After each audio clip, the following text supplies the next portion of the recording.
সারা দেশে চিকিৎসকদের complete shutdown ঘোষণা। ঢাকা মেডিকেল কলেজ ডামেক হাসপাতালে চিকিৎসকদের মারধর ও লাঞ্ছিতের ঘটনায় নিরাপত্তা নিশ্চিত সহ ঘটনায় জড়িতদের বিচার দাবিতে সারা দেশে কমপ্লিট শাটডাউনের ঘোষণা দিয়েছেন চিকিৎসকরা।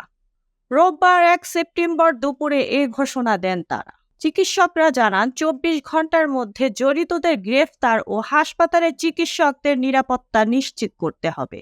এ দুটি দাবি মানতে কর্তৃপক্ষ ব্যর্থ হয়েছে। 2 দফা দাবি না মানায় এর সঙ্গে আরও 6 দফা দাবি যুক্ত করেন তারা।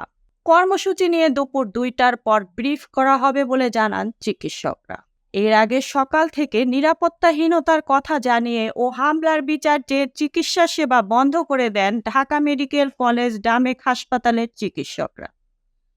গতকাল 31 আগস্ট চিকিৎসাধীন অবস্থায় রোগী মৃত্যুর ঘটনায় নিউরো সার্জারি বিভাগের 3 চিকিৎসককে মারধর করে অজ্ঞাত কিছু তরুণ। এই ঘটনায় চিকিৎসকরা দোষীদের সিসিটিভি ফুটেজ দেখে শনাক্ত করে গ্রেফতারের আলটিমেটাম দেন। অন্যথায় 24 ঘন্টা পর তারা কর্মবিরতিতে যাবেন বলে ঘোষণা দেন। তবে আলটিমেটামের সময় শেষ হওয়ার আগে কর্মবিরতিতে যান চিকিৎসকরা। মুক্তা পারভেজ, ডেস্ক রিপোর্ট, বিই নিউজ, ঢাকা।